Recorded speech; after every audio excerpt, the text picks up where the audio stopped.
Uh, Very good evening. Namaste. I see Ankit Joshi welcoming you all in the virtual CPE meeting on the global trends in internal audit, a look ahead, organized by the Internal Audit Standards Board of ICI and hosted by the Ludhiana branch of NIRC of ICI.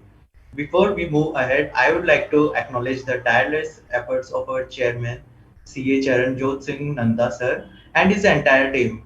Today in VCM, we have on virtual dice, we have with us CA Charanjot Singh Nanda, Chairman, Internal Audit Standards Board ICI, CA Gyan Mishra, Vice Chairman, Internal Standards Board ICI, CA Vikas Kawatra, Chairman, Ludhiana Branch of NIRC. The worthy speaker, Mr. Pankaj Kumar, CA TV Venkat Raman, and CA Harsimran Kaur. Now I request CA Vikas Kawatra, Chairman, Ludhiana Branch of NIRC, for their opening remarks. Thank you, Ankit Joshi ji. A very warm welcome to all the professional colleagues on today's webinar with the topic Global Trends in Internal Audit, a look ahead, organized by Internal Audit Standards Board of ICI, headed by Honorable Central Council Member Charanjot Singh Nanda ji. The efforts made by him to enlighten the professionals are always outstanding, and I am having a firm belief that with today's webinar, a great chunk of knowledge will also be added to our professional dictionary. With this, I end my remarks here and wishing the best to today's speakers and the audience as well. And I would like to add the efforts made by the council members by taking prompt action, as we all know about the incident in the Gurgaon. Thank you so much to the council members for taking such a prompt action against the government. Thank you, Vikashji. Before I request for the keynote address, let me take to the wonderful opportunity to introduce CA Charanjot Singh Nanda sir. He's sixth time Central Council member of ICI, presently chairman of Internal Audit Standard Boards and Digital Accounting and Assurance Board, and vice chairman of the Banking, Financial Services and Insurance Committee. He has served as a chairman, vice chairman, and member of almost all the committees of ICI during his stint as council CA member. Also, he has served the nation and profession in the various capacities, such as a member of CB Advisory Committee of Primary Market from 2007 to 2010, member of Quality Review Board set up by the Government of India, also member of SEBI Advisory Committee on Mutual Funds from 2007 to 2010, has represented ICI on SEBI Committee on Disclosure and Accounting Standards.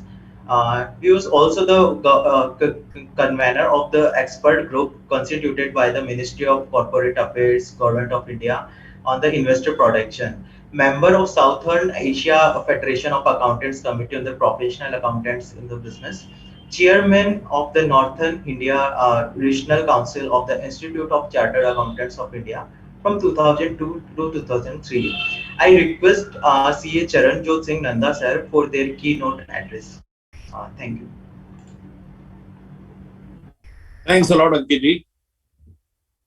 A very good evening, ladies and gentlemen. I see CA Vikas Kwatra, the chairman of Ludhiana branch, my very dear friend and CAE of CA Tires, Pankaj Kumarji, a very versatile speaker, a man who has a storehouse of knowledge. I can also see Arti Bansal, the secretary, Shivani Nigamji, Surbhi Tyagi ji, Nisar from technical team, Arun Agarwal, and number of participants have come here to go home more later. Ladies and gentlemen, let us tell you one thing very candidly, very frankly. Our institute, the Institute of Chartered Accountants of India, which was set up by an act of parliament, is totally in sync with the fact that we have to serve the members. We have to give you best of the programs, we have to hone your technical skills, and more importantly, as Vikas Kwatra ji said, that it was unfortunate that two chartered accountants were arrested.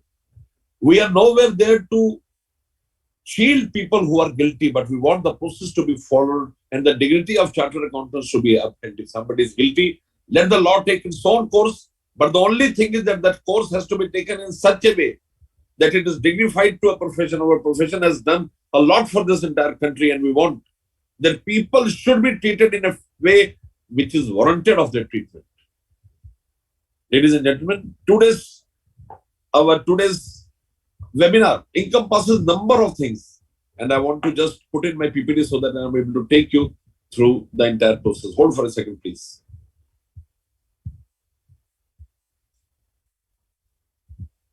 Is my PPT visible, Ankit?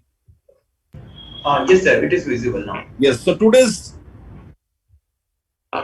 webinar virtual CPE meeting is on global trends and internal audit, a look ahead. And coverage includes three very important facets. The first is leveraging technology for internal audit. If we want to leverage technology, what are the benefits? The benefits are immense. We are able to work in an error-free environment where human intervention is nil. The time taken is very less, and we don't want to go for samples. We can go through the entire database and bring out the inferences which is desirable. You're all aware that internal audit is essentially a management function, and therefore it is used by the decision makers, maybe the audit committee or the board, as the case may be. Second is internal audit in a hybrid work environment, opportunities and challenges. Yes, internal audit in a different hybrid work environment and the challenges and opportunities that you face. Doing internal audit has become very complex because the schema of internal audit is changing on a daily basis. It is ever changing, and therefore people have to keep them abreast with the latest changes to deliver the best to their clients, the government, the stakeholders or regulators, whatever the case may be. The third coverage of the day is insightful decision making, transforming risk into opportunity. I'm reminded of a man giving a call to me and saying that, Mr. Nanda, please tell me some business which is risk free. I simply smiled and said, my friend, I'm a chartered accountant of 31 years and I'm trying to find out that area. I could not lay my hand on any such area which is risk free. But I want to tell you one thing very candidly, that if there is no risk, there is no opportunity. If there is no risk, there is no reward. Risk is very pertinent, but we have to look at our risk appetite and we have to ensure how we take forward the risk so that we are able to effectively mitigate it when times comes. Now, why leveraging technology for internal audit? First, enhances.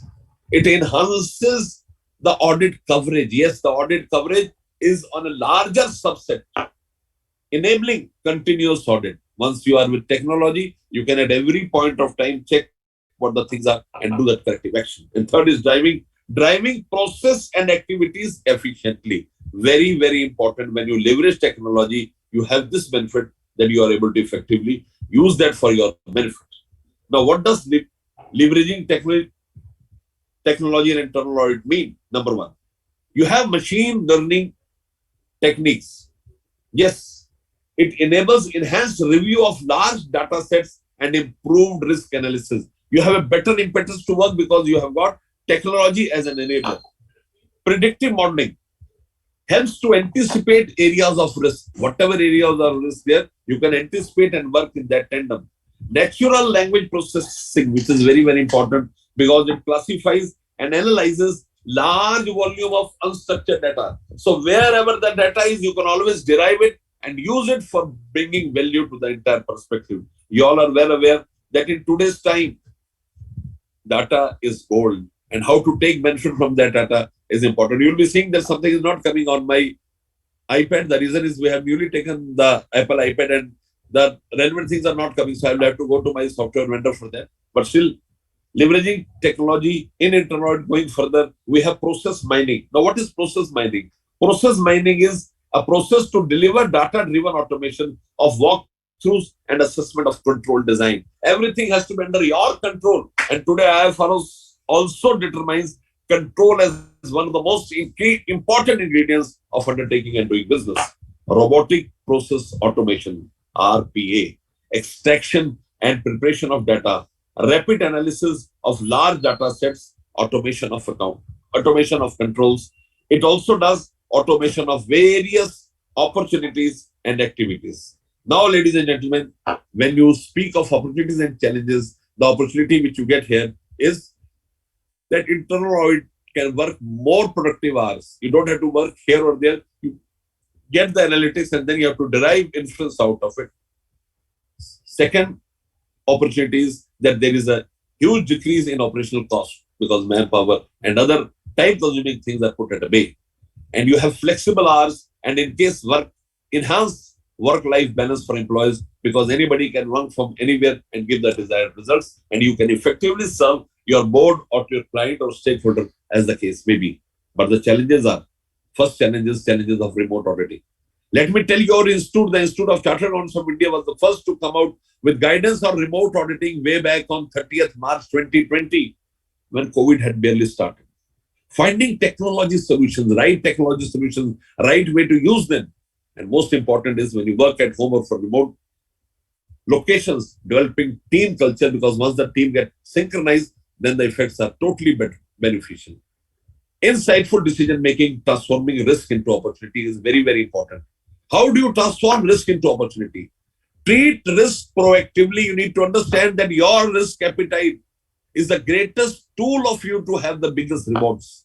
But you have to treat it proactively, understand your appetite, and see that if it goes beyond the appetite, how you can go ahead and mitigate it. Risk awareness and risk management align with organizational strategy. Yes, you can only determine the risk, but the appetite lies with the board. You can determine the risk awareness and risk management and align it with the organizational strategy. Focus on existing and future risks. You'll find certain risks coming from nowhere, but they also need to be looked into. Focus on both internal and external risks. Risk can come from anywhere. You have to focus on both of them. Reconcile risk process management with overall strategy so that you're able to effectively use risk for creating value and worth for your clients. So I want to thank you all for giving me a patient hearing. And more importantly, I want to thank all the revered speakers, including my dear friend, CA, Mr. Pankaj Kumar, who has very kindly consented to give the first session of today's session. He has immense exposure. The formal introduction shall be given by CA Ankit Joshi, but I want to say that I have listened, Pankaj, we were together in a seminar last Friday also in Mumbai. So his level of indulgence, his knowledge and his impetus is really something which is enviable. So over to Ankit Joshi for further proceedings and requesting Mr. Pankaj to kindly proceed further. Thank you. Thank you so much. Thank you, Nanda sir, for the valuable information. And like now, I would like to invite Mr. Pankaj sir. Before this, I want to introduce Mr. Pankaj sir. Pankaj is working Chief Internal Audit and Chief Risk Officer with CEAT Limited. He leads the assurance, internal audit, and risk management at CEAT, and its group companies located in India, Sri Lanka, Bangladesh, with offices across globe. He is responsible for planning and delivery of internal audit mandate, enterprise risk management, and provide assurance across CEAT and its group companies. He is also audit committee member of the CEAT Kelani Holding Private Limited, Sri Lanka. Pankaj has done his master in commerce, is law graduate also, and has diploma and certification in management, blockchain, and risk management. Pankaj has rich experience of 28 years with the working experience in functions like commercial, sales and marketing, accounts and finance, outsourcing, internal audit, and risk management as a leader. So I would like to invite Mr. Pankaj sir for the over to Mr. Pankaj sir. Thank you, Ankit, and thank you, Nanda Saab. Whenever I hear you, a lot of energy comes, and with your wealth of knowledge, we also keep on learning from you.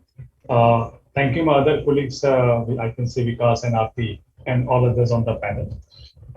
It's an opportunity whenever I talk to my colleagues across audit fraternity, and as Vikas, Ankit has said, and Nanda Saab has said that basically I'm a reverse thing. I came from, people go from audit to business. I have come from business to audit.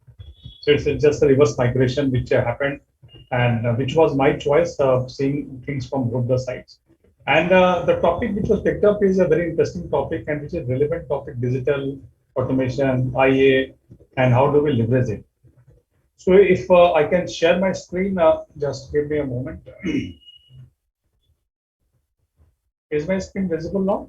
Very much, Pankaj, very much. Waiting Thank for a you, very thank you. stimulating presentation from you. Thank you, Nanda Saab. So, look, internal audit, if I see the journey of our internal audit, which started post-independence also, there were files, there were a lot of vouchers, papers.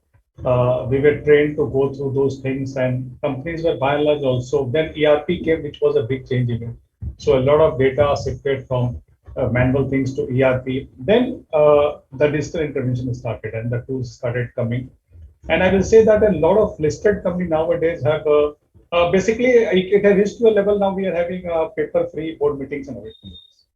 In CEAT, I can say that there are no paper, no files in the board meeting audit committee. It is completely digital. on iPads and systems, and we upload everything there, including all supporting and directors do rapid reading. So we have reached to that level, which means that the data has moved from physical to digital. And if it has moved from physical to digital, what all we are going to do as auditors, and we will talk on that. So on digital tools, I have picked a few tools which we are going to use, and we have started using that. IA tracker is something which we have developed internally. IA tracker role is basically that once my audit is over, I upload my report here in this IA tracker. It automatically picks up the concerned persons, their committed timelines, and then it keeps on reaching to them automatically. The auditee also can punch their own requirements and whatever they have done, action they have taken, etc. in that IA tracker. It comes back to the audit team, and then if we feel it is okay, we close it. Otherwise, this is to and fro. Actually, is a kind of bot which keeps on doing it by auditees. It also is an auto escalation system. Actually, the escalation keeps on going from. It can go up to MD also. That is how it has been built up. Two benefits. One is that this all in Japanese language we call mura, that anything which is of repetitive nature has to be done away with. And the second part is that this IA tracker helps us in avoiding the soft issue. As auditors, we all may have been experienced that people do say, why did you escalate it? Why do you talk to X, Y, Z? So now the system talks to them and we said, we can't do anything. This is what system is doing. It's better that go ahead, close your audit reports, upload your documents, and do that in the IA tracker. RPA is a trend now which a lot of companies have adopted, and we will talk a bit about that in next slides. Then conversational AI is also a tool which I feel is very critical tool for audit going forward, and it will make our life easier. As Nanda Sir was saying, that how do we make given 100% assurance?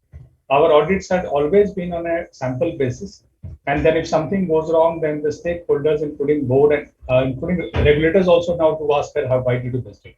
Basically, our constraint was that we cannot go through everything, and we used to pick up samples. And unfortunately, that unholy paper or document or transaction has got missed out because that sample, it was not in sample. We were always used to be great.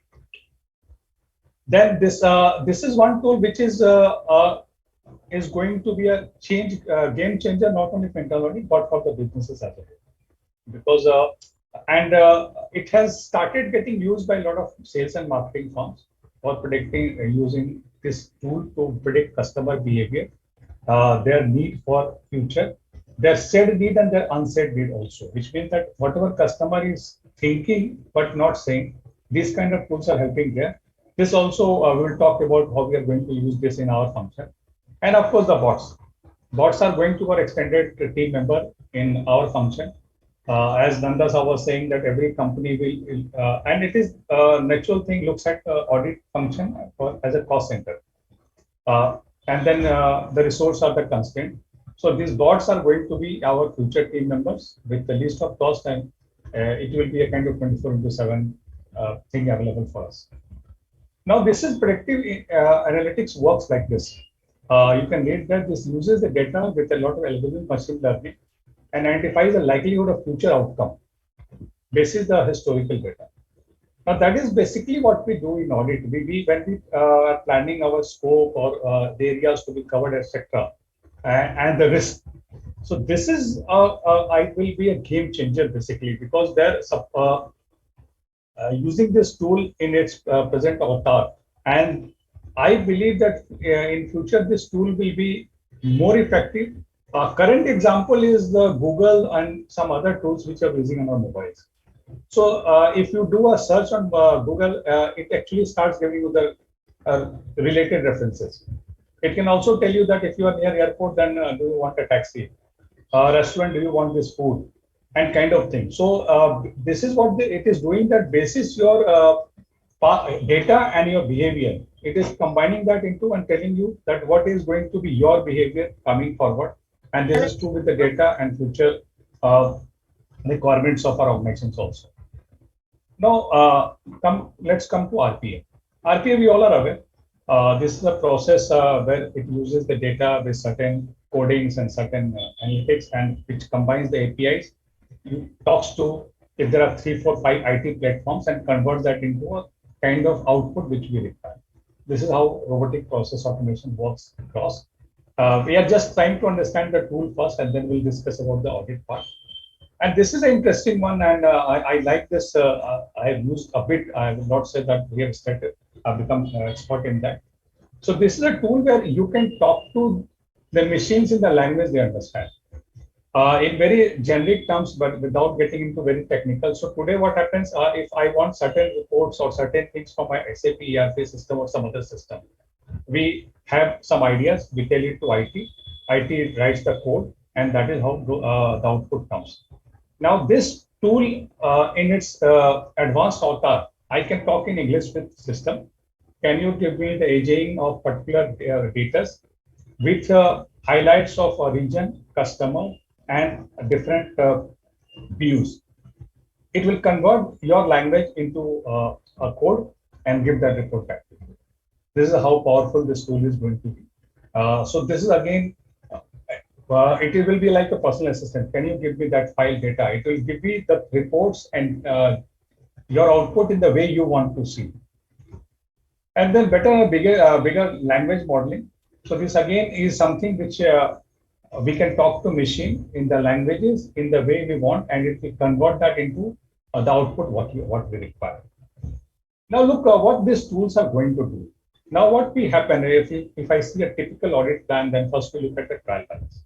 And for that we go to an SAP ERP or some other platforms, Tally, etc., and take out the trial balance, and then we go through the trial balance looking at certain things. Now in digital environment, that is not required to be done by us. This bots can do. We can always ask my bot that go and pick up the trial balance for this period, and also highlight once the bot will go to the system, take out the trial balance and give it to you on the mail or wherever you want. And then it will also do a kind of predictive things that what all we want to look. It will highlight basis our coding and basis our requirement to highlight the things where we need to look at. Because to understand that what all we are going to plan. Past coverage and reports. So we also look at the past whenever we walk into any audit area or any function. We see what all has happened in the past, what all were the audit observations, what were the closures, etc. Now this we can use predictive analytics tool, and it will go read the reports. Basis that it will highlight the what were all were critical areas. It will pick up that, tally it with the bot, and then bot will go tally it with the current trial balance and other data available, and it will give some prediction that is still we see risk in this XYZ areas. So we know where to focus and where to plan. Current business scenarios are changing. Again, the predictive tool will not only look at the our reports, which is audit reports, it will also go to the present business scenarios. It will look at all the dashboards, which is internal company. And if we enable it, because it is possible, it can go to the public available data also. And then again, it will look at that, and together it will give us some prediction that, okay, this organization, this function, say it is procurement or sales and marketing or plant, what all is going to be if we want to see kind of a red flag, what we call in our language. And then, of course, risk and coverage for that predictive analytical tool is going to be used. And related data is RPA. It's the simplest of all these tools, if I have to say. You have to just say that I want this particular thing in a particular way, every day, weekly, monthly, quarterly, annually. System will on backend run that, and it will come to your desktop. Now, after we do a planning and scope, so using these tools, we will have an excellent plan. Less chances of coverage of area, less chance of missing out something, because in our audit, the biggest challenge is that we are looked at by the management, by the stakeholders, by the regulator as kind of a god. So they say, okay, on a particular area, if you have given a report, we think that everything else is fine, which basis our limited time and resource is not that easy things to do. I strongly feel using these tools in a very productive way, and it will get mature, because it also will, that we call it artificial intelligence. The reason is that the intelligence has to be passed on from us to these tools. They don't have to own it, they don't do anything. But the moment we train them, it is like, suppose I gave this example in last conference also, that it is like a mother teaching a child. Get up, do the brushing, get dressed up, by crossing the road, look right, look left, kind of thing. So we also, and then the child becomes matured as we all are. So many of our habit, which has become kind of a regular habit, nobody tells us we know we have to do in this way. Then the institutes have taught this view in this behave in this way kind of thing. So this artificial thing, the intelligence is coming from somewhere, which we are the people who will give this intelligence. But when it's become intelligent, only risk is that once it start deciding about its own intelligence, that's a different risk, and that we can talk about that in some different way. Then when we do the audit, what are our requirements? Our biggest challenge is to get data. Minus, besides ARP, if companies on ARP or some other IT platform, getting data is one big thing, and where we waste a lot of our time. My bot and RPS can pick up the data and give it in the form in which we want to see. Because what happens, we take the data, we do Excel, we do micros, we put up, do pivot, and then we see many things, try to see many things, and that is how our audit progresses. But in current scenario and going forward, it can be done by the bot RPA. We need not to do anything. We only think we should be clear what we want. So what we want from the data is now there is a wealth of data available in any organization. We have to decide what data we want and in what way we want. Similarly, documents. Now, what happens? We have to look at the contract copies. I'm just giving some examples because of the time paucity. We look at the documents, we look at the voucher, etc. And then we say that we have to physically go through that. But what this second AI will do, it will get into the documents. For example, I can tell you what we on the bill processing, we have put on something where we have put some test checks. Okay, this is suppose a bill from my advertisement team, some vendor. So what are the 10 test checks which has to be done? There should be a photograph, there should be X, Y, Z. Now this system goes and reads that automatically, and if it found that okay, all is fine, then the bill is closed. Similarly, in audit, we want to see some documents in our own personal way, and where we try to find out if there are some issues or there are no issues. These tools are capable of doing that. Journey has started. I will not say it has become mature, but it is capable. Reports and MIS, of course, are something after we do the audit, then we do the draft report, then the final report, etc. We spend a lot of time in doing the spellings, formatting, the way we present, kind of thing. This is an important RP. We just need to upload our observation at the place, and then this bot and RP will take care. We'll convert that into the way we want to present to the board, to the audit committee, to the leadership team, etc. Similarly, observation and risk.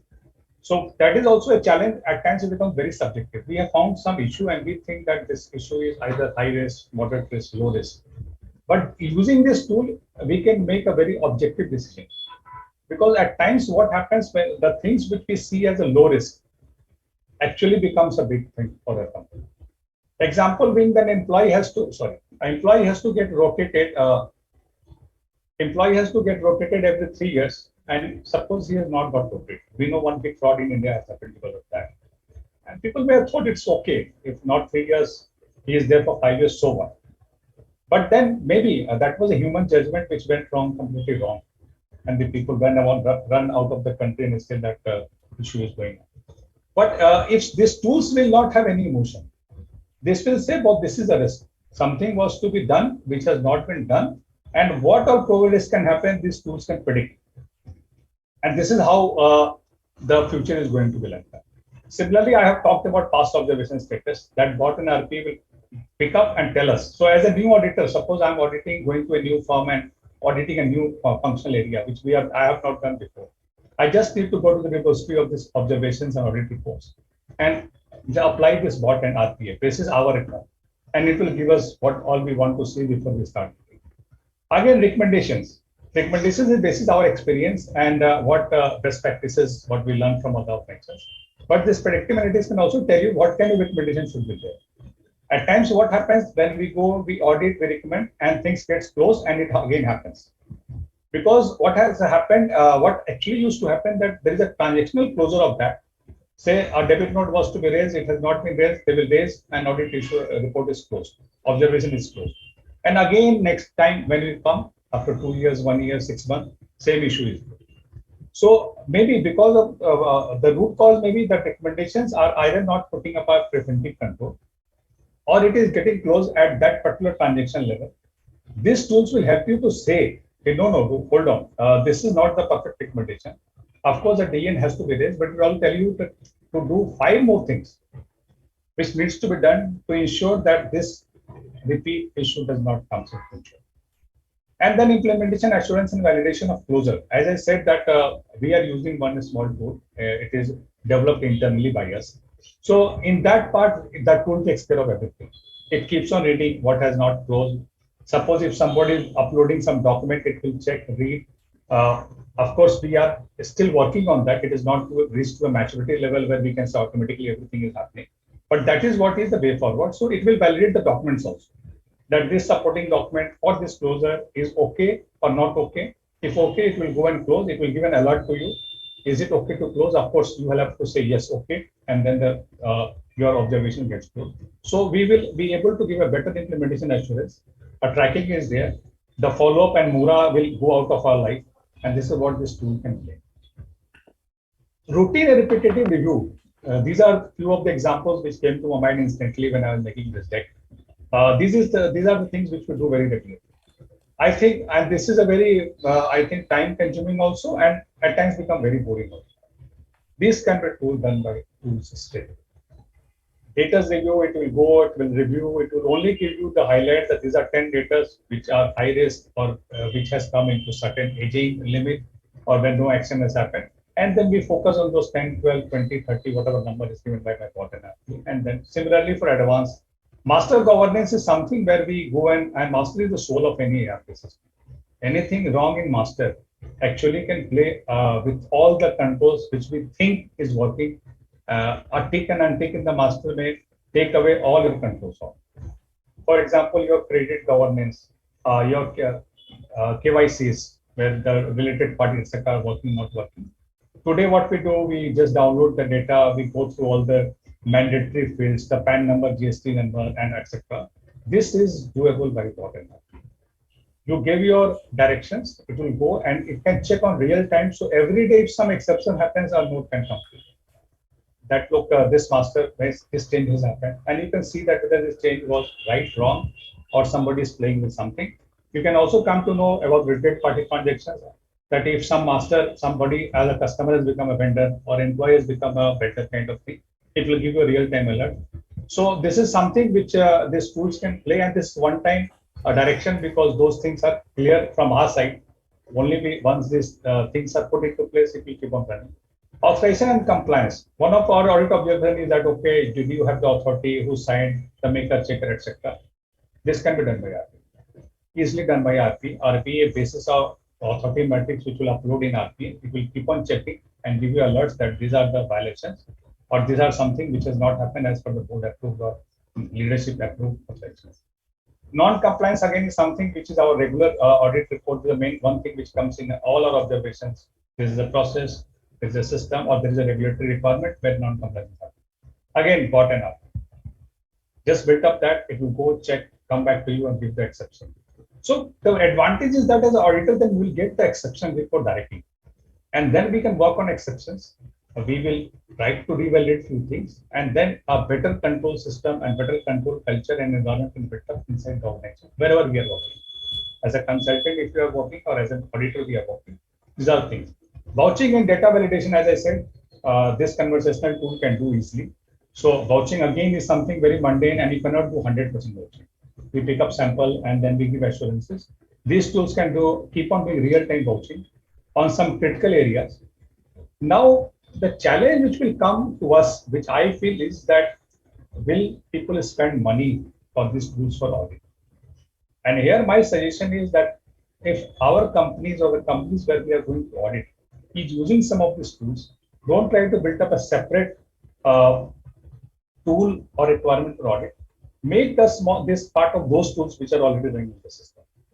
For example, if it is SAP BI, why do we need a separate report? There is an aging report. We want something to look at the aging report. Ask them to add that in the report so that I can take the variables out and I can take out. So this is, I think, still as I said, it is journey has started. This is the way we can use that. Now the advantage of all these systems tool will be that a risk-based audit plan and scope and RC will be made by the tools, reviewed by us, and the advantage will not miss out anything. That's the biggest. Then data in the format we want. So downloading humongous huge data, and data is available everywhere. but in the format we want, with analysis and insights. That will make our audit report very crisp. We will not miss out anything. And this is what is the advantage of that. Exception reports also, basically in audit, we look at exceptions. If I get those reports in all variables and all parameters with analysis and some highlights, then of course our life is easier. Then real-time validation of auditing replies. So anyway, any reply comes during audit, we go, we validate, we say yes, we know, we submit additional queries. This tools can be used to give that. Auto validation of data and documents. So a debit note has been raised, my tool will go and check, yeah, SAP with that debit note exists. With this amount, that is matched. We need not to again open SAP and check that it's real, etc. Vouching by bots, we discussed about this. Real-time exception reporting also we discussed about this. And so it will be kind of control room and exceptions are getting reported to you on real time. Basically, government has started doing that. So the whole purpose of this GST portal and income tax portal, etc. So whatever transactions are happening, they have built up some intelligence there. And it keeps on alerting the concerned authorities on some exception which is happening. So as all of you are aware that now income tax ITR filing, etc. is reviewed. It is not reviewed by individuals or persons. A lot of boards have been used. And they look at that exception, the foreign travel, the cash deposits, the gold purchasing, the high value purchasing. And then it keeps on giving exception report to the authorities that please have a look at this. These are looking as an exception. So government also is using bots and many AI tools real time. It is also used for security purpose also. So many security purpose tools have been put into place, and they keep on reading that on real time basis. The best part is that now we will be able to give 100% assurance. So we can say very with confidence that I have reviewed this master governance 100% data. For this period, it looks to be okay. Today we say with a disclaimer that okay, I have looked at the master data. We have done the sample checking. Sample checking is either good or bad. And better work-life balance. Well, since I came from business to audit, and I feel that the work-life balance of auditor needs to be improved. People keep on working day, night, Saturday, Sunday, late evening, etc. So by using these tools, basically our work-life balance is going to improve a lot, which must improve. I believe it personally. It is my personal value system says yes, both has to be balanced, and the list goes on. There is nothing that this is today or tomorrow. The list will keep on going on and on. So suppose if those tools work, and we get a dashboard like this, isn't our life will be so easy? So dashboard is just keep on reviewing and giving me an overall assurance that look, this company, this function, inherent risk 35 score, test well is a 20 score, looks fine, looks bad, looks good. Round testing, testing one has this kind of thing, and these bots and RPAs and analytical tools are doing for you and giving you this kind of dashboard. Just think the kind of life you have, and it will be real time on your dashboard. So maybe you may require 4, 5, 6 screens to see this on real time. Similarly, this is my audit report. These are the issues. 22 has closed, 23 is in progress, 37 has missed their deadlines. They are overdue now. And we need to know where to focus. Of course, that is in percentage. And then percentage of overdue, open observation, or something which we have said, which is happening, not happening. What is the trend line? So this we can take it to the leadership team, to the concerned head of even to audit committee and say, this is what it looks like. Why it cannot be 100% or kind of. So I'm just giving some examples of dashboards kind of thing which will come after they look at wealth of data which is there in many systems and convert that. And if I have to make this dashboard ourselves manually, then number of man days will be humongous. But tools can do it in real-time basis. Lastly, people keep on asking this question, so I keep on putting that in my slide. Digital cannot replace IT. Definitely no, because as I said, who will give that intelligence to digital, number one. Second, who will validate that the output from that digital tool is as desired? That audit is only. So that we will keep on doing that. Even if a company says we are fully automated, there's still somebody. Only thing the skill sets will change. Maybe From financial knowledge, it may move to some kind of digital knowledge that we will require, but we will be required all the times. The goalpost or the maybe the stadium or field where we are playing will change. But digital is current and future. We cannot stop this. It's time for all of us to reskill. And for reskilling, not to be a need to be an engineer, a computer engineer, or some science graduate, etc. Many of the things which I'm talking about does not require those skills. In my own organization, there are people who are arts graduate and they do a lot of scripting. They are data scientists and they are working successfully. So don't worry that I have a commerce background and I have done a CA.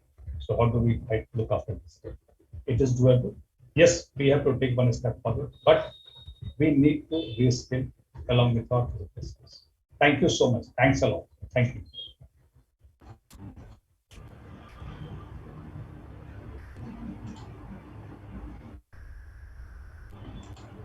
Uh, Thank you, Pankaj sir, for the quality information regarding IT and emerging tools in the audit and taxation. Now I would like to introduce CMA T. Venkat Raman sir. Uh, Venkat Raman is the commerce graduate for the Mahatma Gandhi University, Kerala. He is a merit certificate holder and the associate member of the Institute of Chartered Accountants of India, certified information system auditor, Information System Audit and Control Association, USA. As also a certified internal auditor, the Institute of Internal Auditors, USA. Venkat brings with him over 2 decades of experience spanning manufacturing and service sectors across the diverse geographies in the domains of governance and risk management and compliance. Venkat has recently transited to ANI Technology Private Limited, better known as OLA, as the group head, internal audit and risk assurance.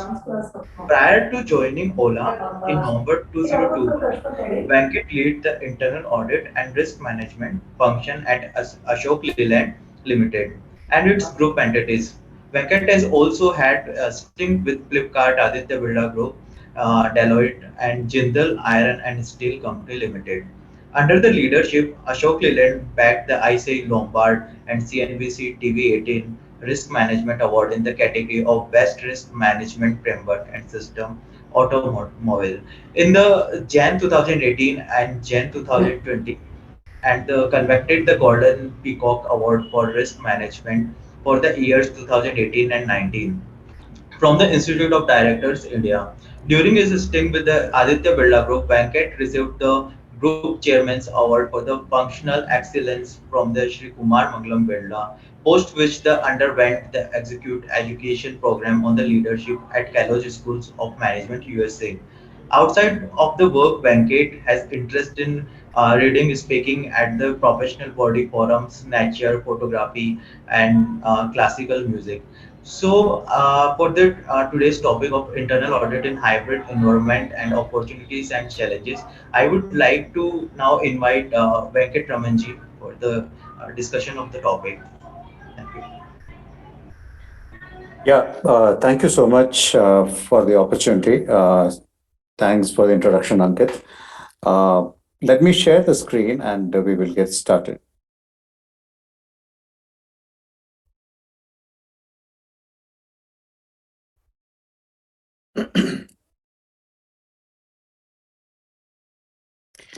Yeah, is the screen visible to all? Yes. Okay. All right.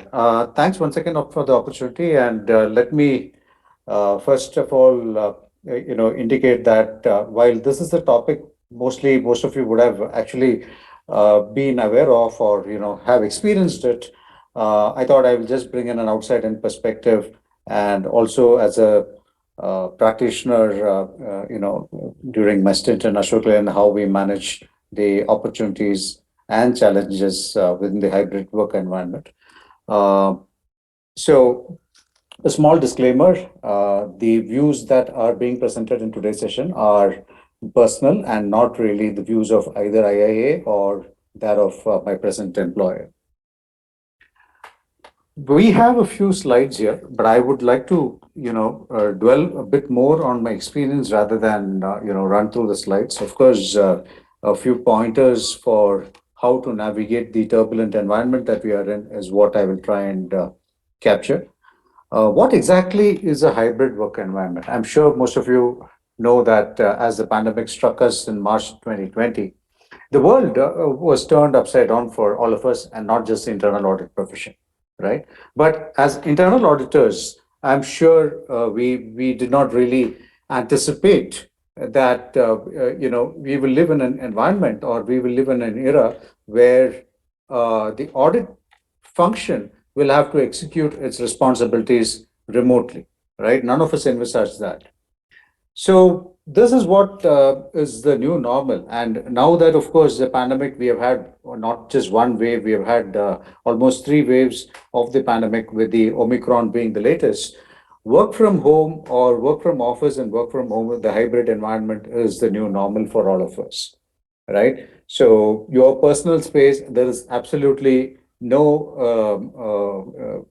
differentiation between your personal space and your professional workspace when you're working from home. Before we get into what internal audit should do, or how it should navigate, the opportunities and the challenges in the hybrid environment, let me quickly recap. And I think this is in the earlier session as well. I have presented the IIA definition of internal audit, and I'm sure most of you know that the internal audit function has been defined as an independent and objective assurance and consulting activity, and primarily designed to add value to improve the governance, risk management, and control processes for every enterprise. Of course, it's not just listed for public listed companies, but also for private companies which are above a certain threshold that you must have an internal audit function. Now, how do we provide assurance, and how do we add value? That's really the big question mark, right? Uh, if I were to, spend a minute more on the role of internal audit, primarily our role is to protect help the management protect its assets and reputation, and also sustainability. Sustainability is a way of life, and internal auditors have a huge role to play in terms of ensuring that the organization's operations are sustainable. How do we protect the value, right? Uh, if I, sort of flip the coin around and say that internal audit, as we look at, we are not just here to look at financial domains or the financial risks. COSO has given three different domains on which internal audit will have a large say in terms of looking at the governance and the internal control systems. One is, of course, on the operation side, one is on the financial reporting, and the third dimension is the compliance. What we, typically focus, and this is, of course, I'm dwelling on my experience with Ashok Leland, is that employee health and safety became the paramount importance for internal audit to look at. And they actually spent a lot of time evaluating the health and safety measures as deployed by the organization, not just to manage COVID, but also even within the manufacturing operations. How do we look at environment, health, and safety of the manufacturing operations and the people who are working at the manufacturing plants? We, of course, as a corollary to the pandemic crisis that we faced, we looked at the business continuity and crisis management preparedness. Another area of focus was, given the the new normal, how do we evaluate fraud risks, and how do we address some of the whistleblower complaints that we would receive during the course of when you're doing a remote working? How do you manage investigations around whistleblower complaints? Then, of course, moving into the financial centric domains, you have working capital, overheads management, you have the supply chain risks in terms of whether we're buying the right things at the right price. Look at contractual risks with third parties and overall third party management. The overall business and IT landscape. How are we ensuring that data is protected? How do we ensure that the network is protected? Cybersecurity continues to be an area of focus for the internal audit profession. And then, of course, there are other risks in terms of extended enterprise risk, talent attrition. You have the Great Resignation story, which has hit the world, which has actually caught the world by storm. It is actually a I would say, a curveball that most companies did not anticipate during the aftermath of the COVID situation. And of course, the world continues to be bogged with a lot of regulatory changes. You have a lot of newer regulations that are on the landscape. And so, how do we navigate all of this? And as an internal auditor, what do we do? So, from an execution point of view, if I have to, spend a minute on this, primarily we have been used to a certain ways of working. You have an opening, you have a audit plan which is based on certain evaluation of the business risk environment. You look at the priorities based on the corporate plan, the strategic objectives of the organization. You look at the past audit reports, understand what are the key risks over there, which have been called out, and then look at the financial reports per se, understand which are the key significant accounts and the key risks that are associated with those significant accounts. How do we map the processes to that? Get inputs from the business. So there are a lot of things that go into the preparation of an audit plan, and then of course the audit committee formally blesses the plan, and then you undertake the execution. So there was a structured approach, right? And this, from if it was prior to COVID, I would have said that this is pretty much the way that internal audit executed a risk-based internal audit plan. The whole thing went out of the window, right? So, but of course, without diluting the fact that the essence of internal audit is to provide, assurance. How do we navigate the whole of the various procedures that one has to do in terms of making sure that the risks are carefully evaluated? If there are new risks on the horizon, that is baked into the risk and control metrics. How do we undertake field work in a remote situation? And how do we undertake data analytics, or how do we execute the audit? And last but not the least, how do we have effective closing meetings? So what we did is a lot of the work that we envisaged or that had to be done during the year was carried out through, of course, the digital medium, where we had opening meetings through various, remote calls, such as over Teams or Zoom, as we are doing a virtual meeting even today, Google Meet. So these are some of the avenues through which one could perform the stakeholder engagement. And of course, communication happened through email. Access to data, which has actually become the critical component of an effective audit engagement. Access to data was primarily done through, in a secure environment. People had access to the ERP system using a VPN, and data was downloaded, and there was actually a container, so that data was secure. Even when it is downloaded, it doesn't go outside the organization, where there is a secure environment in which data is downloaded, and then all the remote analytics are performed. And then, of course, what was missing, of course, was the actual walkthrough of the process in a live environment. I mean, suppose you had to do a physical verification of inventory at the stores. One could not do that in a physical environment as such. One would have to rely on some of the digital tools, and I'll come to that in a minute. So I believe that the ICAI also had released on how do we, some of the standards on communication with the management, right? So the guidelines as issued by the ICAI enunciates the use of various modes and the channels of communication, including, how to ensure recordings of the conference calls. How do we ensure that the images are properly scanned and uploaded, so you have a proper audit trail for the work that is done? In terms of documentation and requisite audit trails, the internal audit function, of course, ensured that documentation was stored in terms of audit work papers. We had scanned images of all the work that was done. We had all the emails that were sent were saved in folders, and all analytics that was performed, including the updation of the risk and control matrices in terms of digital evidence, were stored in a secure folder.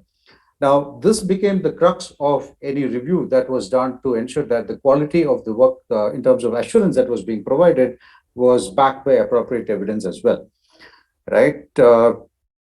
So, in essence, what really helped us navigate the new normal was ensuring that the audit plan was flexible. When I say a flexible audit plan, given that you are constantly looking at newer risks on the horizon, audits will have to be nimble. You are not expected to ensure, it's not a situation where one would have to spend about 30 to 45 days doing up a report and then presenting it to the management. One has to be really agile in terms of ensuring that the audit plan is relevant to meeting business objectives. How do we ensure that the work that is done is turned around in a quicker time? How do we ensure reliance on data analytics and making sure that you have an increased adoption of digital mechanisms? My previous speaker, Pankaj, spoke a lot on usage of AI and RPA and bots for assisting the internal audit function.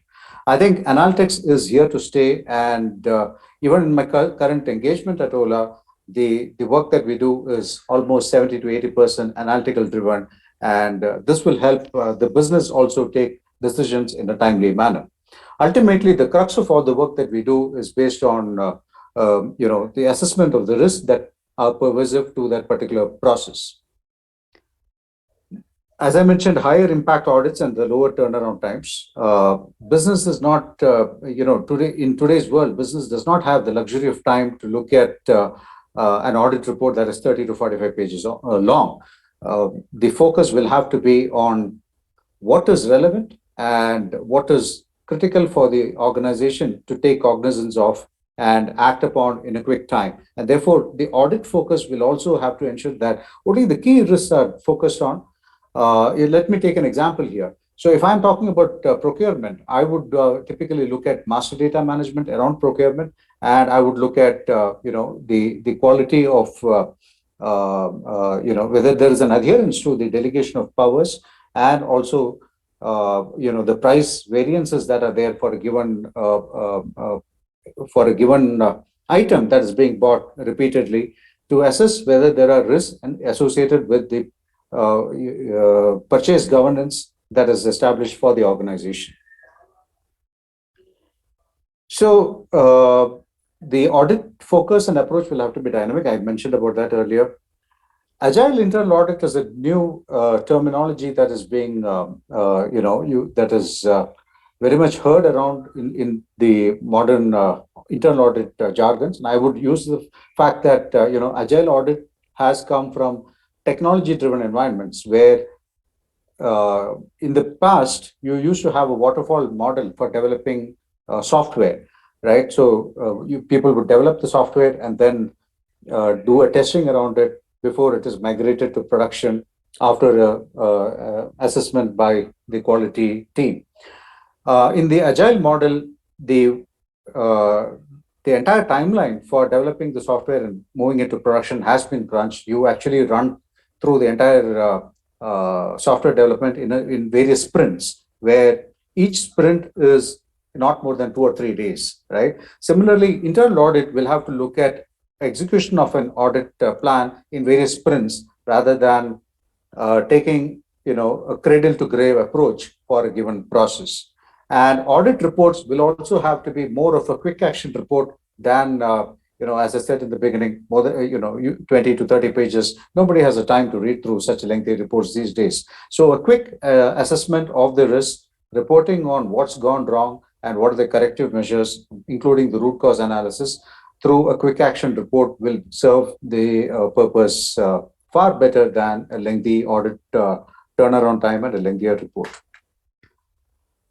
Last but not the least, the internal audit function, and even in a remote environment, we'll have to look at reviewing some of the internal control environment strengthening procedures, such as designing of newer policies and procedures in the changed business environment. Typically, the business continuity plan, it might have been outdated prior to COVID. So how have we ensured that the business continuity plan is here to stay? And, as we speak, there are newer risks that will happen. Nobody, we are talking about a pandemic that has struck us in once in a century, but it is quite apparent that the work model is here to stay, where there will be more and more disruptions for the normal business working environment, that it will not be back to work from office on a permanent basis. You will have periods when one will have to work remotely and still execute the internal audit calendar. Uh, so essentially, the role of internal audit has, evolved significantly from what it was 2 years ago. And as I said sometime back, digital techniques will have to be leveraged in a far, will have to be embraced in a far more better way. One of the things that Pankaj also spoke about is how do we become relevant even in a digital age? And I agree with him that internal auditors will have to be digitally savvy, and also will have to take into account that it is the internal audit who will have to evaluate the risk in a digital environment and provide the right solutions so that risks within the digital environment are managed better. One of the examples where digital adoption has happened in an effective way is, physical verification of assets in a remote manner by actually having people scan the QR codes of the assets, and then, integrating that with the backend software to make sure that assets are appropriately, verified and updated so that you have the book stock and the physical stock reconciled in a real-time manner. In terms of the execution framework, and this is published by the audit board, one of the things relating to travel, one of the things that internal audit team, as also many others, missed out during the period when the pandemic was, in force, was that travel budgets were significantly curtailed. So, in terms of how do we ensure audit without undertaking a travel, so there is a decision tree that has been published. So, if it is not possible to travel, then how do we evaluate the associated audit risk relating to the particular engagement in hand? If it is a high risk, of course, one may have to look at recruiting a local resource, or if it is not so high, then perform the remote audit of the same. Whereas if travel is possible, but if there is a in terms of the risk of the particular audit engagement, if it is low, we may want to consider a remote audit so that you can avoid the risk of exposing yourself to from a health and safety point of view. Based on various industry types, some of the remote work that has been done is, if you look at the various industries, I would say that manufacturing industry typically relies a lot more on work in the office environment, but there are certain industries which have adapted to the new normal. So about 13% of the manufacturing industry have responded. This is a survey that was done in North America, and between the time October to November 21. So it's fairly recent, about just about 6 months old. We have, whereas the service sector wanting to reduce the amount of work from office and undertake more of remote audit possibilities, right? So this is a survey that has been published, and each industry will have a different flavor of how the audit is executed. Let me now focus on the opportunities for the internal audit function, right? So at AL, we have been seen to be a partner in progress. So what this means is that internal audit did not just focus on undertaking the audit and going with the audit plan that was blessed by the audit committee. We have actually engaged more with the business to see what is relevant for them at this juncture, and how do we ensure that the right areas of focus are picked up.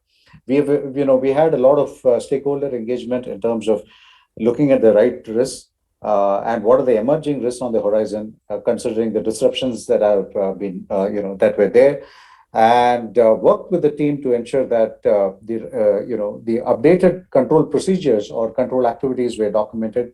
And we also worked with the IT team to ensure that more and more controls were automated, to make sure that it's not just from an internal audit point of view, but also from a business point of view, that you bring in efficiencies and tighter internal controls to manage the risk of any business disruption. Agile techniques I already spoke about.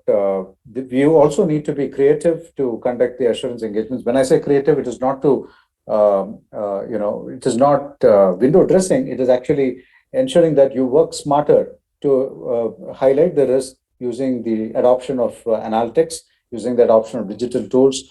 Some of us actually use more of, the leverage the analytics that was already there as a part of business analytics function.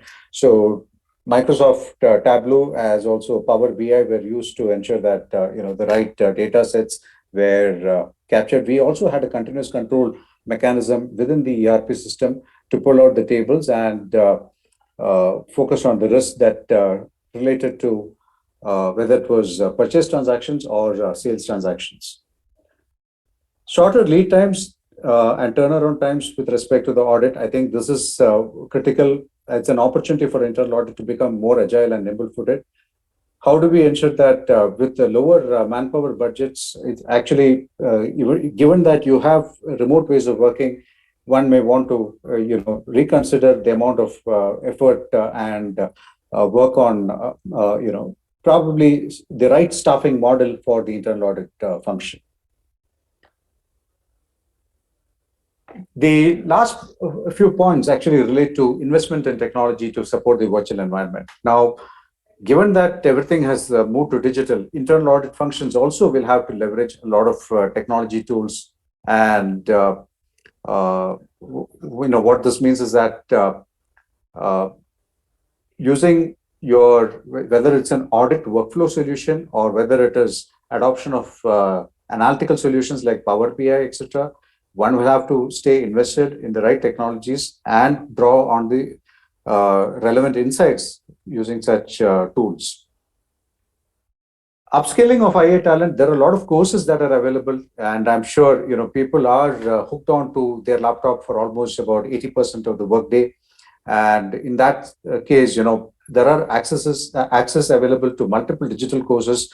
We had a Coursera which had offered multiple relevant courses for increasing the awareness on SQL and other influencing techniques, etc. So how do we upskill the internal audit talent? The audit function will also have to look at better communication and influencing skills when you're also in a remote environment, because you're not meeting the person face to face, right? So this is actually a challenge that when you have a remote or a hybrid work environment, the time that you are in a work from home environment, you're actually subject to distractions. And it is not always possible to be productive all throughout the day.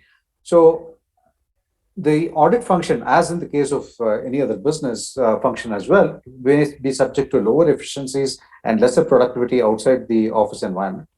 There will be a possible reduction in stakeholder engagement and the social connect. As internal audit is not just looking at data and papers or the audit trails.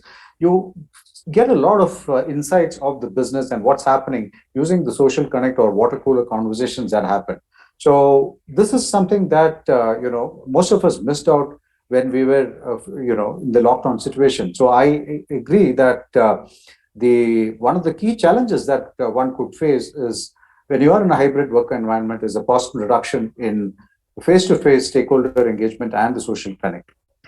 This goes hand in hand with the previous point that you may also suffer a sort of negative social capital in terms of building key relationships with the audit stakeholders, right? Body language and soft signals may not be smelt, right? So if you actually do an audit remotely, you will not really know what is the true control environment prevailing in the either in the office or with respect to a particular process or a business function. The control environment is actually the tone at the top that sets the that sets the right dynamics for how the process is governed. And in such a situation that when you are working in a remote or a hybrid environment, you may not necessarily as an internal auditor capture the soft signals of the particular process or the domain that is being looked at. One of the other challenges, and I don't think it is getting captured here, is that fraud risks Now, I spoke about control environment may not be effectively assessed, but even undertaking a fraud investigation or a whistleblower investigation may not be effective. The reason being that, when there is a whistleblower complaint and you will have to undertake maybe a fair amount of market intelligence gathering. What this means is that one will have to look at the lifestyle of the alleged complainant, of the alleged employee or the suspect employee. And how do you gather that? You may be able to access some amount of social media related data through Facebook or other sources as well. But the perspectives relating to lifestyle and perspectives relating to doing a digital forensic, which may throw out a lot of evidence, may not be really possible in a hybrid environment. So it is important that, this is one of the challenge that we experienced during the pandemic, where some of the investigations were limited by access to pertinent data. And this also relates to the internal audit as well, where you had to access pertinent information in a timely manner. The stakeholders sometimes may not be available, whereas in a office environment, you could just walk across to the stakeholder's office or stakeholder's desk and speak to him or her and receive the data, because people then see you eye to eye and you are able to express yourself better. But when you are conversing with them over email or over the telephone or even Zoom, sometimes the information that you seek may not be always received in the way or within the time frame that you want. Iterative planning efforts, given that these are some of the challenges that we are facing, audit efforts will have to be constantly looking at what next, what are the new risks in the horizon, and constantly you will have to navigate your audit plan in such a way that it is relevant. And this sometimes could be a challenge for the internal audit function. I spoke about attrition, for the business. I think the internal audit function is also undergoing a lot of challenges with respect to attrition. And I think given that, a work from home or a hybrid environment can potentially be a bit of a stressful time, people do look out for other opportunities, or people may want to look for opportunities which are closer home, whereas there are multiple options given to people to work continuously from home, and some people may choose to adopt that situation. If that is the case, even attrition within the audit function may be a challenge for the internal audit setup. So as per the survey that was done, the biggest challenge for audit being done remotely was building key relationships. And some of the others, as I mentioned in the previous slide, also include accessing pertinent information in a timely manner. But there are technology solutions, and Pankaj has touched upon it. So I would only look at the fact that this is actually an opportunity for the internal audit function, which is not being able to conduct the in-person audits is probably an opportunity for technology companies to have increased their investment in drawing up the relevant technologies which can be adopted. Some of them are off-the-shelf tools which can be adopted by the audit team. Many of us are either using IDEA or ACL to do the analytical work, but there's much more to it than just analytics. How do we bring in robotic process automation in some of the work that we do, which means that how do we build the right algorithms? How do we ensure that the data sets that we look at, which are continuous over a period of time, whether it is to support your continuous controls monitoring effort, which is actually a support that internal audit does give to the business from time to time, or whether it is to support IFC. Some of the audit rules can be standardized and baked into the continuous controls monitoring tools that are available. The use of cloud-based technologies such as audit management platforms and business intelligence applications will help the turnaround times of the audit department in terms of bringing in more efficiencies to the way you conduct your audit engagements in a significant way, right? Last but not the least, I think the usage of video conferencing applications for work and performing the walkthroughs and looking at drones or CCTV camera networks to replace activities requiring physical verification of stocks, etc. I think those are some of the newer age techniques available for making sure that the audit efforts are not compromised in any way. This is a caveat. So while we may be looking at a lot of data, when you are working in a hybrid environment, how do we evaluate the security procedures of the audit function? I think it's imperative for the internal audit team to also assess its own security procedures, including the data download capabilities and print options. So when you're in the office, you are actually printing in a secure network, right? And of course, there is always the risk that confidential information may be printed and left at the printer, so that somebody else can come and access it. But when you are working from home and you need to print certain data, because some of us may still be wanting to look at a physical print of the document rather than looking at it digitally, how do we ensure that such print is secured or it is restricted to only certain authorized personnel and that there is no data carried away from the organization? I think it is important to look at our own internal security procedures and the data storage capabilities. So where is all of this leading to? Ultimately, what we need to look at is how do we ensure that we exceed the stakeholder expectations? And irrespective of the fact that we may be looking at hybrid work environment, I think it is important to look ensure that the audit plan is aligned to the business objectives. We have to adapt ourselves to the newer age ways of working. You can't assume that I will only work from office, or I will not engage myself better, or I will be less productive when I'm in a remote work environment. I think one will have to embrace the new challenges that are there, and making sure that we also adopt technology tools wherever relevant to deliver the right quality and within the right time, right?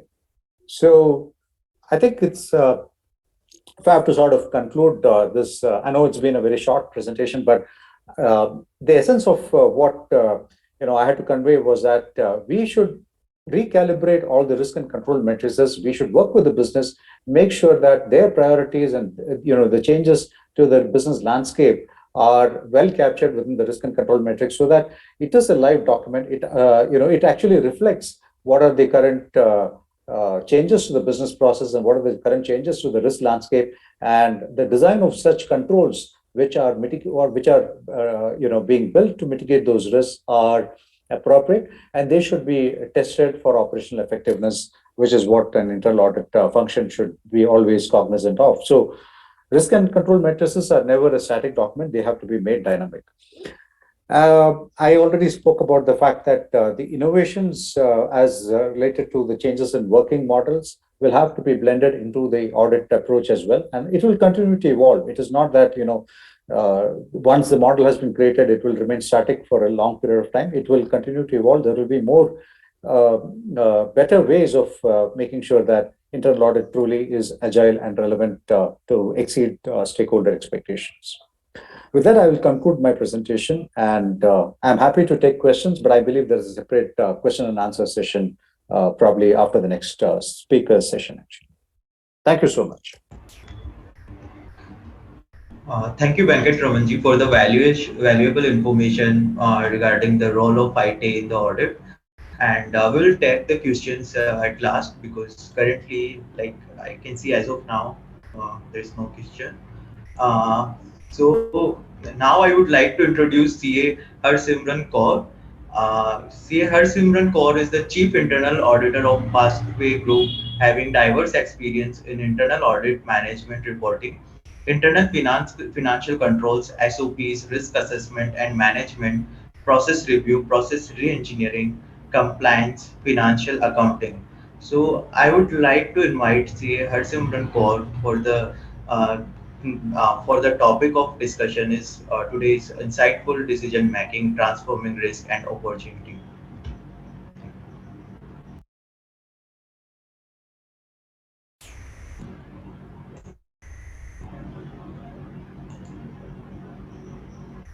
Uh, Ankit ji, Harsimran madam is joining within a minute or two. okay, we can wait for her. Okay.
I think we have Harsimranji with us.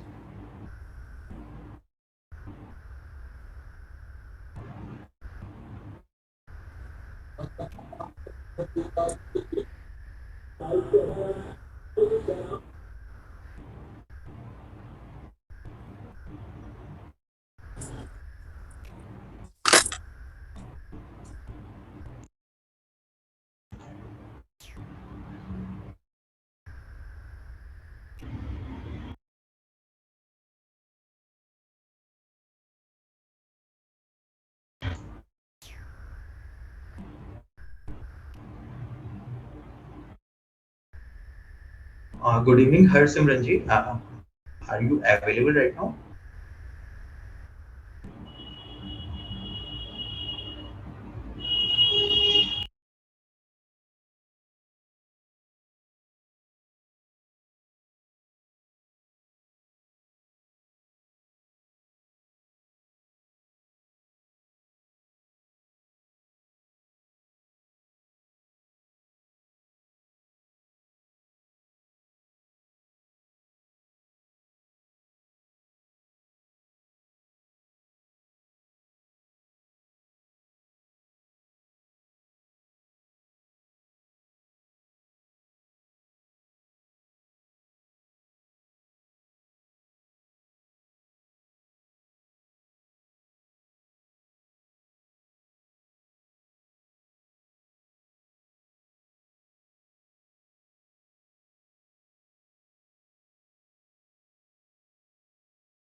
Hello Ankit ji. Yes, sir. हाँ, I am just calling Harsimran madam again. एक बार मैं try करता हूँ, फिर बताता हूँ. Let All me right, check. no problem. Okay, okay.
Hello Harsimran madam.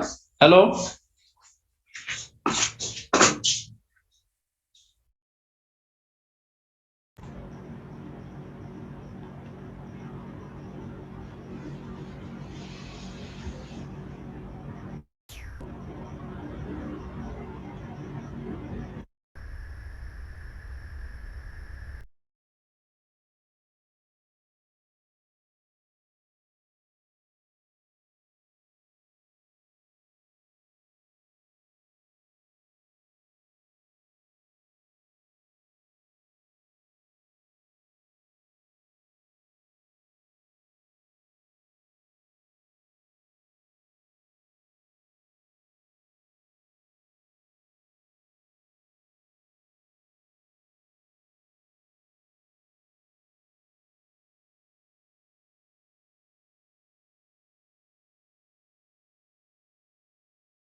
Hello everyone. I guess Harsimran is not available due to some technical glitch.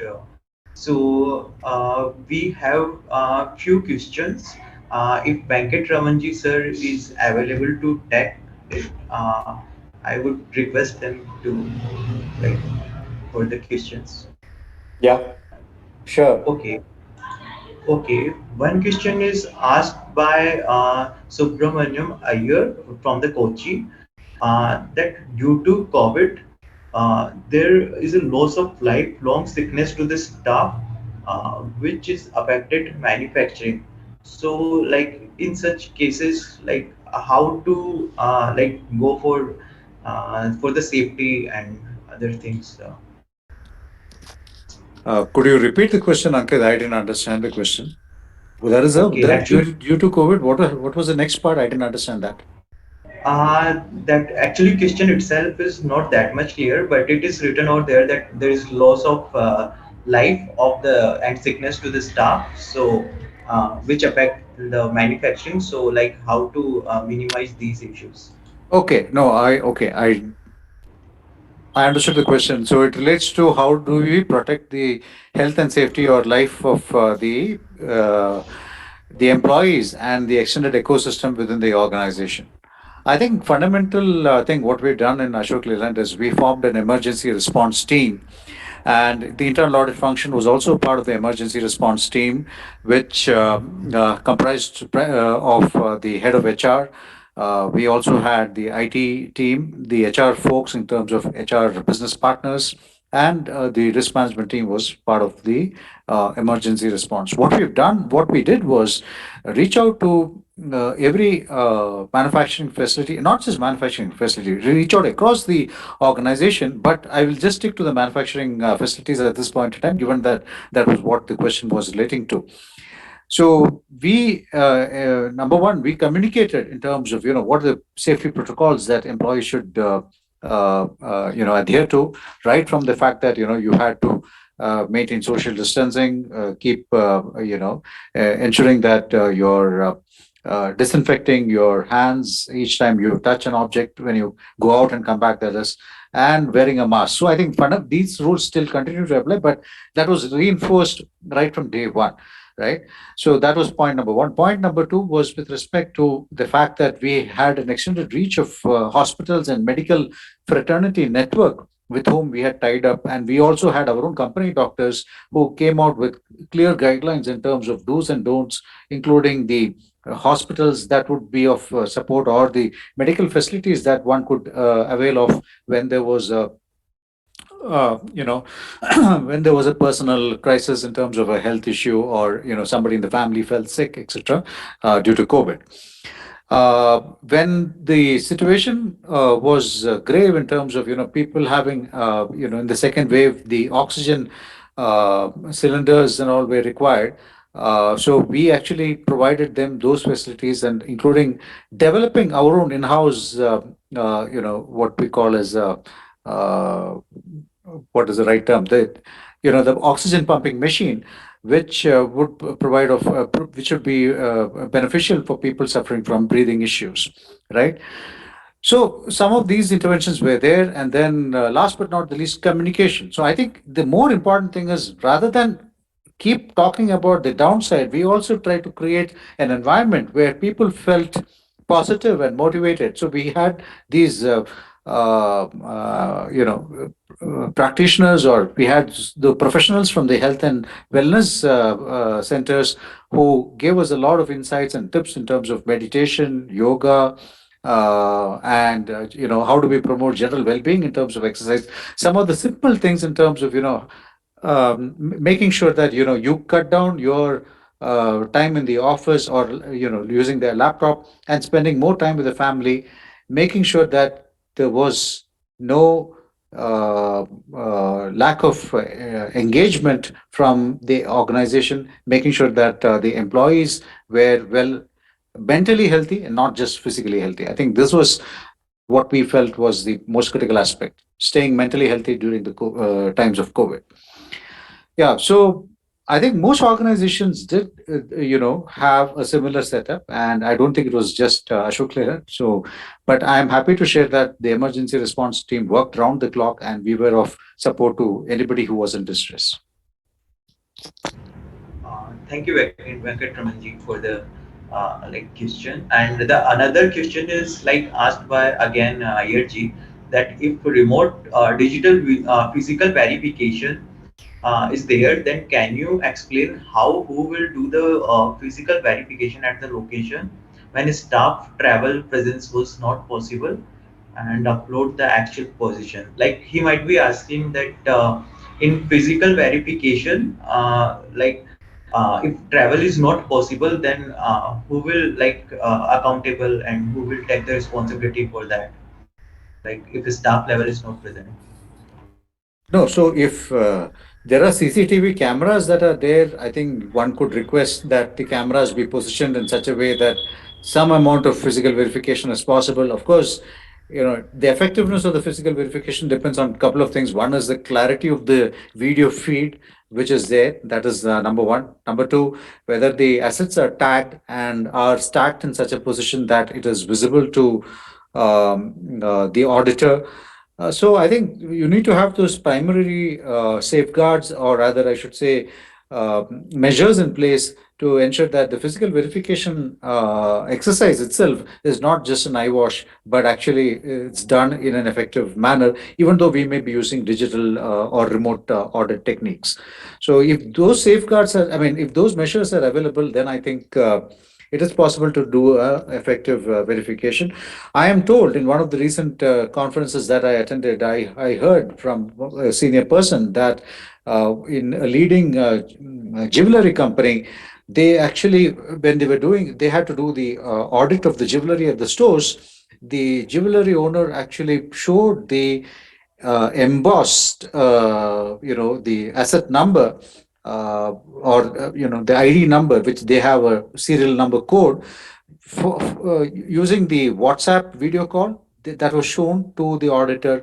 The auditor pulled out a few serial numbers from the system and asked the store owner to show that, or display that on a video call. And every asset was clearly identified, visible to the auditor on the WhatsApp video call. And that's how the auditor has performed the verification. So there are these techniques. I think it will evolve. But as I said, most companies are moving into more and more digital measures. So CCTV camera feed at the right strategic locations where assets are stored, I think that's important. Thank you, Venkatramanji, again. And now I would like to request you, if you can summarize your session, or add some value to the our viewers. That if you can summarize, and they can get some more valuable information regarding that. I thought my presentation was already a summary. I'm actually open to answering questions, because rather than reading or summarizing the presentation, which I think is well known to the subject, is well known to everyone in the audience. It is not rocket science, right? So I would be happy to, get more and more questions, if any, so that practical insights can be provided rather than just theoretical summarization. Right, correct. As of now, we don't have more questions on this topic. Uh, so I would like to conclude that we thank you everyone for this meeting, and thank you Venkat Ramanji for your time, and thank you Mr. Pankaj Kumarji, and thank you Vikas Kawatraji for the all the information you have provided on the audit, use of IT in the audit, and the softwares are ERPs are using, and how they are implementing from the waterfall to the transformation to the agile methodology. And these are really useful for the old CAs and new CAs, everybody. And thank you for the session. I again Thank you. My pleasure. Thanks so much. thank you so much.